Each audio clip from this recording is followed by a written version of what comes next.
ପିଲାମାନେ ଆମେ ପୂର୍ବ କ୍ଲାसରେ ଅଷ୍ଟମ ଶ୍ରେଣୀର ଇତିହାସର ପ୍ରଥମ ଅଧ୍ୟାୟ ଆରମ୍ଭ କରିଥିଲେ, ଯେଉଁଟାକି ଥିଲା ଭାରତରେ କମ୍ପାନୀ ଶାସନ ପ୍ରତିଷ୍ଠା। ତ ସେଇଟା ଥିଲା ପାର୍ଟ 1। ତ ଆଜି ଆମେ ପାର୍ଟ 2 ପଢ଼ିବା। ତ ପାର୍ଟ 2 ପଢ଼ିବା ପୂର୍ବରୁ ଆମେ ପାର୍ଟ 1ରେ କ'ଣ ପଢ଼ିଥିଲେ? ବ୍ରିଟିଶ ଶାସନ ପ୍ରତିଷ୍ଠା ପୂର୍ବରୁ ଭାରତର ରାଜନୈତିକ ଅବସ୍ଥା କ'ଣ ଥିଲା। ଆର ଅର୍ଥ କ'ଣ? ବ୍ରିଟିଶ ମାନେ ତ ଆସିକି ଆମକୁ ଶାସନ କଲେ, ତା ପୂର୍ବରୁ ରାଜାମାନେ ଆମକୁ କିପରି ଶାସନ କରୁଥିଲେ ବା ରାଜାମାନେ କିପରି ରାଜନୈତିକ ଅବସ୍ଥା ତାଙ୍କର ଥିଲା ସେ ବିଷୟରେ ପଢ଼ିଥିଲେ। କ'ଣ ପଢ଼ିଥିଲେ? ଯେଉଁମାନେ ମୋଗଲ ସାମ୍ରାଜ୍ୟର ପ୍ରତିଷ୍ଠାତା କିଏ ଥିଲେ? ଆମେ ପଢ଼ିଥିଲେ କି ବାବର। ହେଲା, ତାପରେ ଆମର ଲାଷ୍ଟ ମୋଗଲ ଶାସନର ରାଜା ଥିଲେ, ଯେଉଁ ଶକ୍ତିଶାଳୀ ରାଜା କିଏ ଥିଲେ? ଔରଙ୍ଗଜେବ। ତ ଔରଙ୍ଗଜେବଙ୍କ ପରେ ଆଉ ବହୁତ ସାରା ରାଜା ଥିଲେ, କିନ୍ତୁ ସେମାନେ ଏତେ ଶକ୍ତିଶାଳୀ ନଥିଲେ, ତାଙ୍କ ବିଷୟରେ ଏତେ ଆଲୋଚନା କରାଯାଇ ନାହିଁ। କିନ୍ତୁ ଆମେ ଔରଙ୍ଗଜେବଙ୍କ ପରେ ଆମର ମୋଗଲ ସାମ୍ରାଜ୍ୟ କ'ଣ ହେଇଥିଲା? ମାନେ ତାଙ୍କର ସାମ୍ରାଜ୍ୟଟା ଏତେ ଖଣ୍ଡ ବିଖଣ୍ଡିତ ହୋଇଯାଇଥିଲା, ଶକ୍ତିଶାଳୀ ହେଇକି ରହିନଥିଲା, ଖଣ୍ଡ ବିଖଣ୍ଡିତ ହୋଇଯାଇଥିଲା, ତାର ପତନ ହେଇଥିଲା। ଏଇସବୁ ବିଷୟରେ ପଢ଼ିଥିଲେ। ତାପରେ ଆମେ ଜାଣିଲେ ଯେଉଁଟାକି ଆମର ମୟୂର ସିଂହାସନ କିଏ ନିର୍ମାଣ କରିଥିଲେ? ଶାହାଜାହାନ।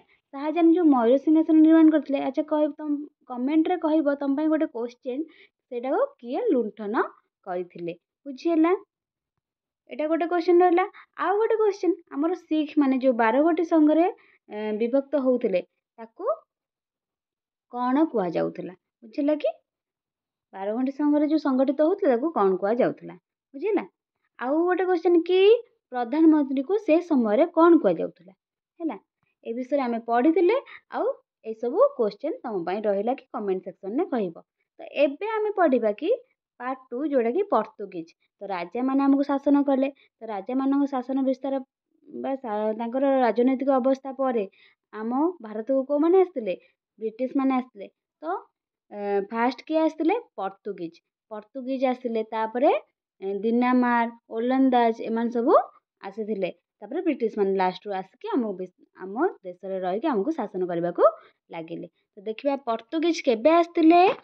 1498 ଖ୍ରୀଷ୍ଟାବ୍ଦରେ ପର୍ତ୍ତୁଗୀଜ ଆସିଥିଲେ। ସେ ପର୍ତ୍ତୁଗୀଜ ଜଣକ କିଏ ଥିଲେ? ଏଇଟା ବହୁତ ଇମ୍ପୋର୍ଟାଣ୍ଟ କୋଶ୍ଚିନ୍, ଯେଉଁଟାକି 1498 ଖ୍ରୀଷ୍ଟାବ୍ଦରେ ଭାସ୍କୋ ଡା ଗାମା। ହେଲା, ମନେ ରଖ, କିଏ? ଭାସ୍କୋ ଡା ଗାମା ଉତ୍ତମାସା ଅନ୍ତରୀପ ପାର ହୋଇ ଭାରତର ପଶ୍ଚିମ ଉପକୂଳସ୍ଥ କୋଉଠି ପହଞ୍ଚିଥିଲେ? କାଲିକଟ, ଯେଉଁଟାକି କୋଝିକୋଡ଼ ଠାରେ ପହଞ୍ଚିଥିଲେ। ମନେ ରହିଲା କି? ଆମର ଭାରତର ମାନଚିତ୍ର ସମସ୍ତେ ଜାଣିଛ, କୋଉଟା ପୂର୍ବ, କୋଉଟା ପଶ୍ଚିମ, କୋଉଟା ଉତ୍ତର, କୋଉଟା ଦକ୍ଷିଣ ଭଲ ଭାବରେ ଜାଣିଥିବ। ତ ଭାରତର ମାନଚିତ୍ର ଆମେ ଦେଖିବା ତ ଏହିପରି ହେଲେ ପୂର୍ବ କୋଉଟା? ପୂର୍ବ ଏଇଟା, ପଶ୍ଚିମ ଏଇଟା, ଉତ୍ତର ଏଇଟା, ଦକ୍ଷିଣ ଏଇଟା। ତ ତମେ ଭାବୁଥିବ କୋଉଠି ପହଞ୍ଚିଥିଲେ? ପଶ୍ଚିମ ଉପକୂଳ କୋଉଠି? ମାନେ କାଲିକଟ ଠାରେ ପହଞ୍ଚିଥିଲେ। ସେଟା କୋଉଠି? ତ ଏଇପଟା, ଏଇଠି ହେଉଛି କାଲିକଟ, ଏଇଠି ରହିବ। ହେଲା, କାଲିକଟ ଠାରେ ଯେହେତୁ ପହଞ୍ଚିଥିଲେ, ଏଇଟା ପଶ୍ଚିମରେ ଯିବ କି ନାଇଁ? ଏଇପଟା ପଶ୍ଚିମ, ତ ପଶ୍ଚିମରେ ପହଞ୍ଚିଥିଲେ।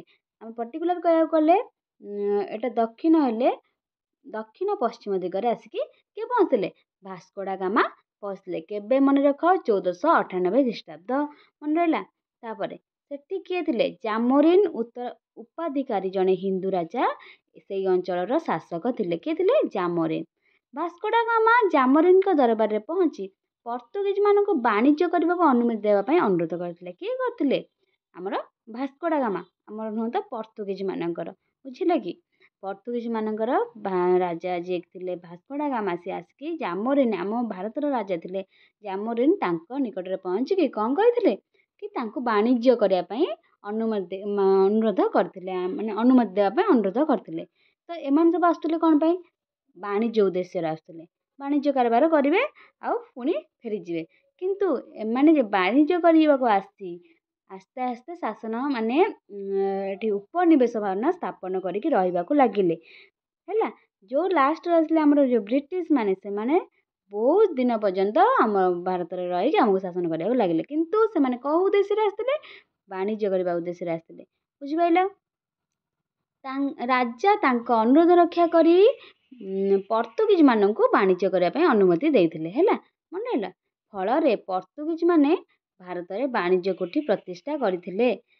ଭାରତର ଗୋଆ, ଡାମନଡିଉ, ସାଲସେଟ ବେସିନ, ବମ୍ବେ ଏବଂ ବଙ୍ଗଦେଶର ହୁଗୁଳି ପ୍ରଭୃତି ସ୍ଥାନରେ ବାଣିଜ୍ୟ କୋଠି ନିର୍ମାଣ କରି ଭାରତରେ ପର୍ତ୍ତୁଗୀଜ ଉପନିବେଶ ସ୍ଥାପନ କରିଥିଲେ। ମନେ ରହିଲା, ଏସବୁ ବାଣିଜ୍ୟ କରିବାକୁ ଡାକିଲେ। ମୁଁ କହିଲି ବାଣିଜ୍ୟ କରିବାର ଉଦ୍ଦେଶ୍ୟରେ ଆସି କଣ କଲେ ପର୍ତ୍ତୁଗୀଜ ଉପନିବେଶ ସ୍ଥାପନ କରିବାକୁ ଲାଗିଲେ।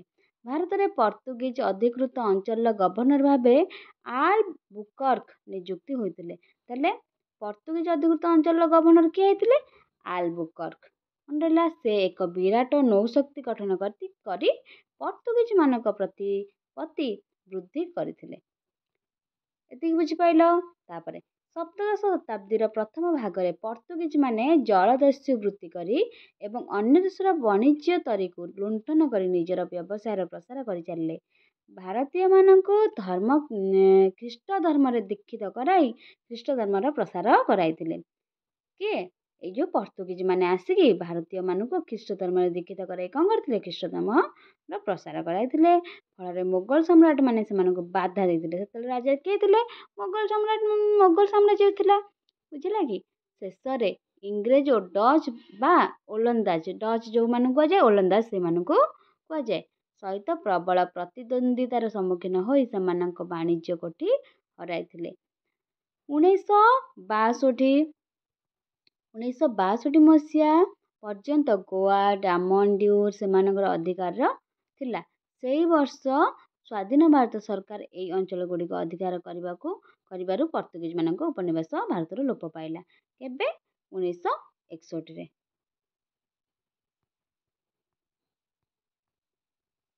ତାପରେ କଣ ଦେଇଛି? ଓଲନ୍ଦାଜ ମାନେ ଆସିଲେ କେବେ? 16ଶ ଶତାବ୍ଦୀର ଶେଷ ଭାଗରେ ହଲାଣ୍ଡ, ବର୍ତ୍ତମାନର ନେଦରଲ୍ୟାଣ୍ଡର ଅଧିବାସୀ ଡଚ୍ ବା ଓଲନ୍ଦାଜ ମାନେ ଭାରତ ସହିତ ବାଣିଜ୍ୟ କରିବାକୁ ପ୍ରୟାସ କରି ନୌଯାତ୍ରା ଆରମ୍ଭ କରିଥିଲେ। କେବେ? 16ଶ ଶତାବ୍ଦୀର ଶେଷ ଭାଗରେ। ତ 1602 ଖ୍ରୀଷ୍ଟାବ୍ଦରେ ସେମାନେ ଡଚ୍ ଇଷ୍ଟ ଇଣ୍ଡିଆ କମ୍ପାନୀ ଗଠନ କରିଥିଲେ। କଣ? Dutch East India company. କେବେ? 1602।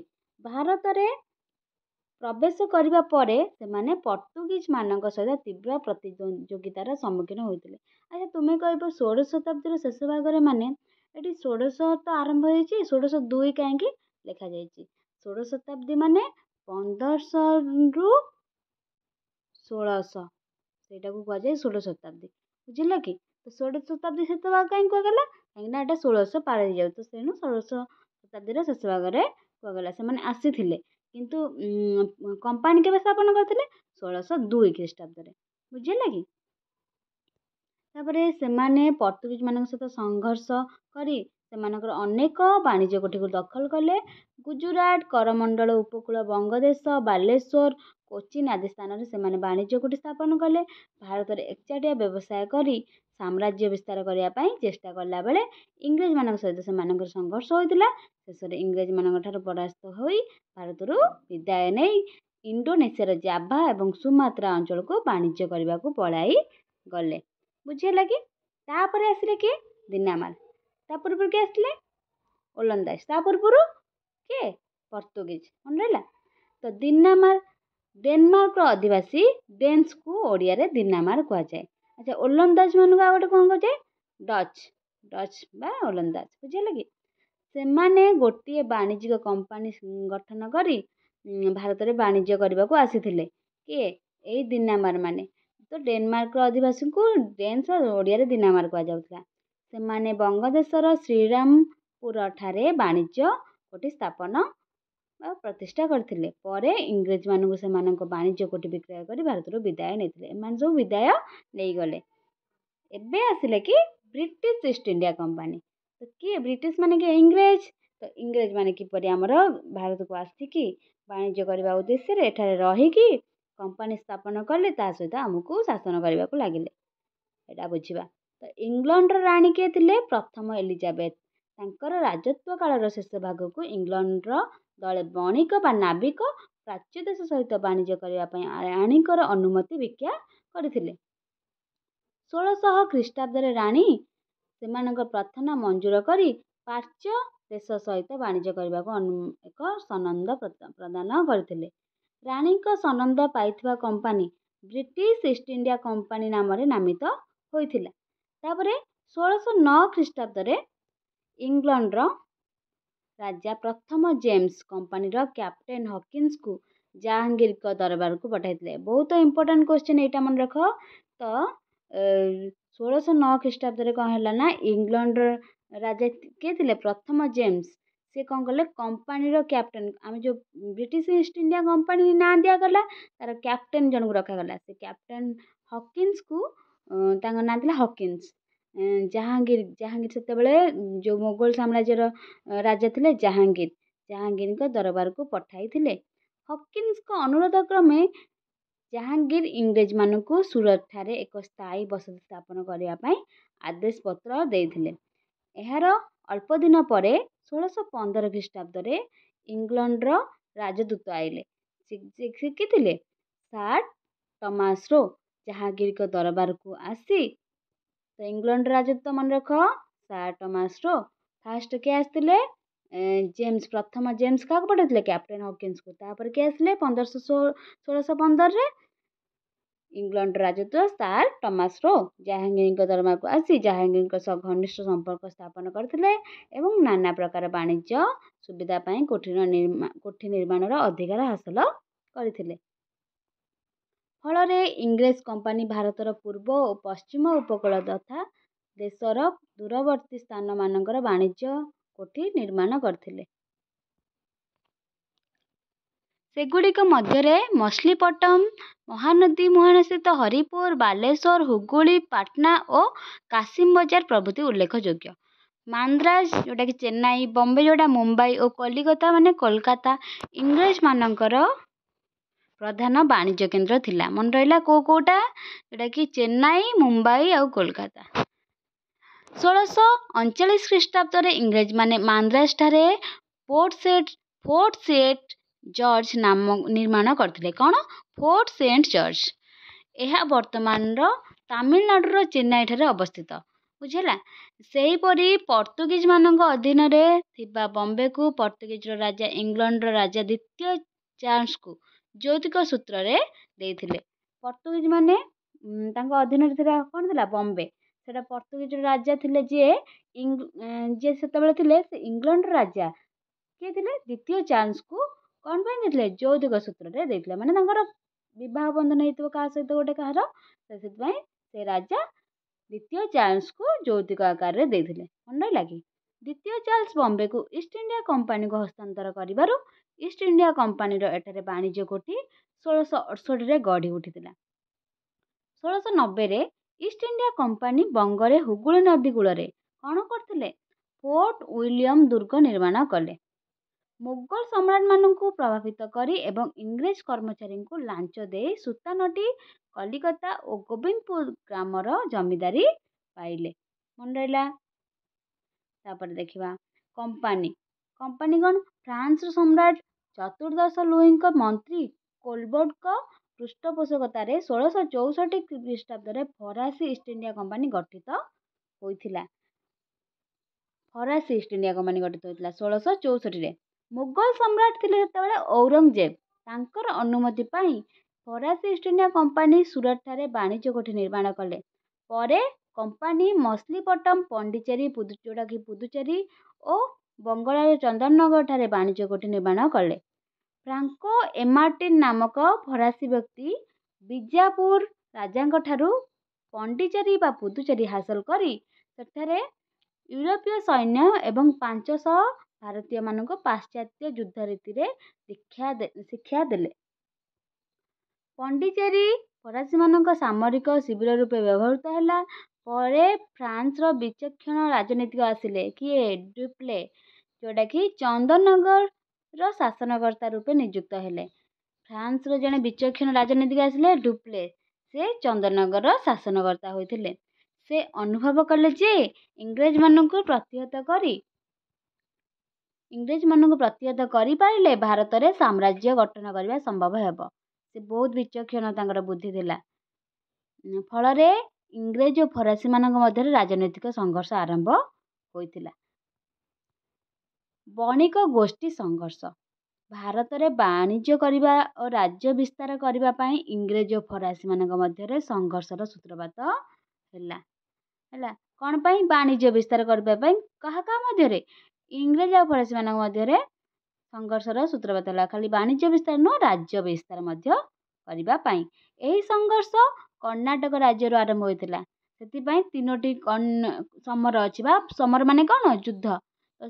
କି ସମର? ପ୍ରଥମ କର୍ଣ୍ଣାଟକ ସମର, ଦ୍ୱିତୀୟ କର୍ଣ୍ଣାଟକ ସମର ଆଉ ତୃତୀୟ କର୍ଣ୍ଣାଟକ ସମର। ତ କ'ଣ ପାଇଁ ଏଇଟା କର୍ଣ୍ଣାଟକ ସମର ଦିଆଯାଇଛି? କାହିଁକି ନା କର୍ଣ୍ଣାଟକ ରାଜ୍ୟରୁ ଆରମ୍ଭ ହୋଇଥିଲା। ତାମିଲନାଡୁ ରାଜ୍ୟରେ ଇଂରେଜମାନଙ୍କ ବାଣିଜ୍ୟ ଦୁର୍ଗ ମାନ୍ଦ୍ରାଜ ଓ ଫରାସୀମାନଙ୍କ ଦୁର୍ଗ ପଣ୍ଡିଚେରୀ ଅବସ୍ଥିତ ଥିଲା। ଦାକ୍ଷିଣାତ୍ୟରେ ନିଜର ପ୍ରଭାବ ବିସ୍ତାର କରିବା ପାଇଁ ଉଭୟ ଚେଷ୍ଟିତ ହେଲେ ଓ ଯୁଦ୍ଧ କ୍ଷେତ୍ରରେ ଅବତୀର୍ଣ୍ଣ ହେଲେ। ତ ଇଂରେଜମାନଙ୍କ ବାଣିଜ୍ୟ ଦୁର୍ଗ କୋଉଠି ଥିଲା? ଚେନ୍ନାଇ ଠାରେ ବା ମାନ୍ଦ୍ରାଜ ଠାରେ, ଓ ଫରାସୀମାନଙ୍କ ଦୁର୍ଗ ଥିଲା ପଣ୍ଡିଚେରୀ ବା ପୁଦୁଚେରୀ ଠାରେ।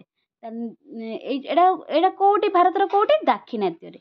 ଦାକ୍ଷିଣାତ୍ୟରେ ନିଜର ପ୍ରଭାବ ବିସ୍ତାର କରିବା ପାଇଁ ଉଭୟ ଗୋଷ୍ଠୀ ଚେଷ୍ଟିତ ବା ଚେଷ୍ଟା କଲେ, ଯାହାଫଳରେ ଆମର ତାଙ୍କର ଯୁଦ୍ଧ ଆରମ୍ଭ ହୋଇଥିଲା। କି ଯୁଦ୍ଧ? ମୁଁ କହିଲି ନା, ପ୍ରଥମ କର୍ଣ୍ଣାଟକ ସମର, ଦ୍ୱିତୀୟ କର୍ଣ୍ଣାଟକ ସମର, ତୃତୀୟ କର୍ଣ୍ଣାଟକ ସମର। ତ ଏଇଟା ଆମେ ପାର୍ଟ 2 ତ ଏଇଟା ଗଲା, ଆମେ ପାର୍ଟ 3ରେ ଦେଖିବା। ପ୍ରଥମ କର୍ଣ୍ଣାଟକ ସମର ଯେଉଁଟାକି 1740ରୁ 1748, ପ୍ରାୟ 8 ବର୍ଷ ଚାଲିଥିଲା। ତାପରେ ଦ୍ୱିତୀୟ କର୍ଣ୍ଣାଟକ ସମର 1750ରୁ 1754, 4 ବର୍ଷ ଚାଲିଥିଲା। ତାପରେ ଆସିଲା ତୃତୀୟ କର୍ଣ୍ଣାଟକ ସମର, ଯେଉଁଟାକି 1758ରେ ଷ୍ଟାର୍ଟ ହୋଇ ଶେଷ ହୋଇଯାଇଥିଲା। ବୁଝିହେଲା କି? ଏଟା ଆମେ ଦେଖିବା ଆମର ପାର୍ଟ 3ରେ।